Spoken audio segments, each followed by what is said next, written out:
Puji Tuhan, saudaraku dikasih oleh Tuhan, Shalom. Damai sejahtera Tuhan tetap menjadi bagian saudara.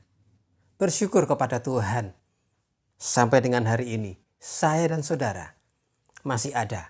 Itu karena kemurahan Tuhan.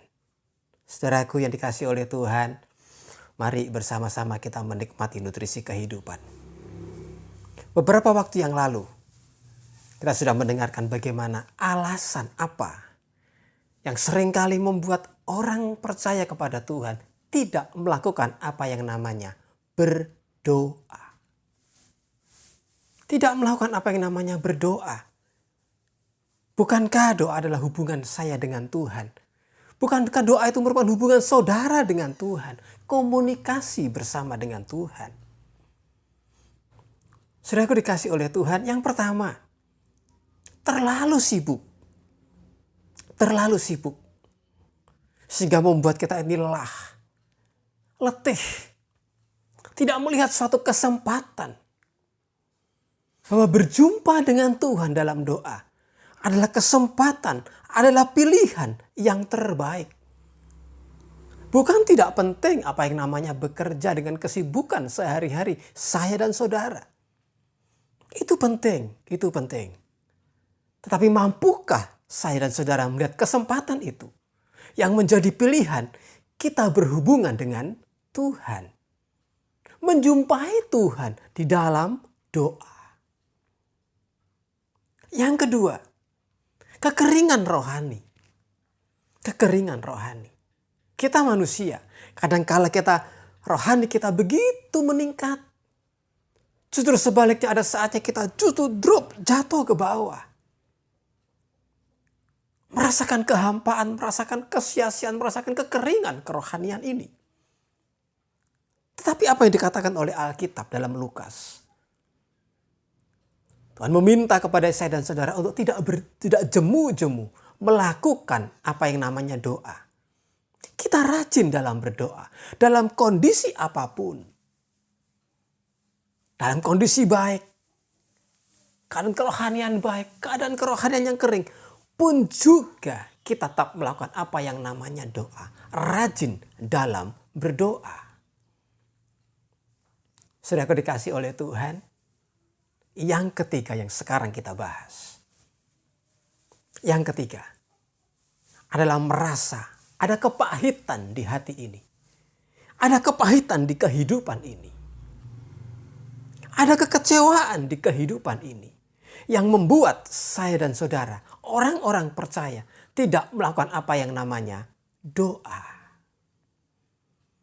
Kecewa dengan istri, dengan perlakuan seorang istri. Yang saudara yang saya cintai itu. Kita bisa kecewa. Juga sebaliknya istri. Bisa kecewa kepada suami. Sehingga istri tidak berdoa kepada Tuhan. Tidak datang menghampiri Tuhan. Karena apa? Ada kekecewaan, ada amarah, ada kepahitan dalam kehidupan ini. Kepada anak, kepada mertua, menantu, dan lain sebagainya. Ada kekecewaan, ada kepahitan hati ini. Yang membuat akhirnya kita tidak berdoa kepada Tuhan. Tidak menjumpai Tuhan. Ada kepahitan di hidup ini. Sudah dikasih oleh Tuhan. Efesus pasal yang keempat. Efesus pasal yang keempat. Ayat yang ke-31 hingga ayat yang ke-32. Demikian bunyi firman Tuhan.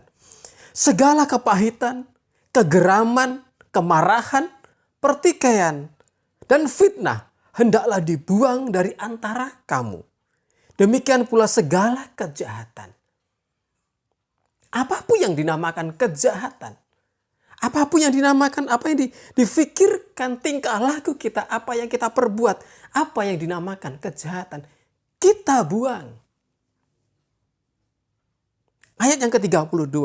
Tetapi hendaklah kamu ramah seorang terhadap yang lain. Penuh kasih mesra dan saling mengampuni. Sehingga Allah di dalam Kristus telah mengampuni kamu. Ini yang menjadi dasar saya dan saudara. Apa itu? Kristus yang sudah dahulu mengampuni saya dan saudara. Dia yang sudah mati di atas kayu salib itu. Mengampuni saya dan saudara. Itu menjadi landasan. Itu menjadi dasar saya dan saudara. Untuk kita bisa mengampuni, melepaskan pengampunan. Sehingga apa yang namanya kekecewaan, kepahitan, amarah, saudaraku dikasih oleh Tuhan, kita mampu melepaskan itu. Sehingga kita mampu juga untuk berdoa.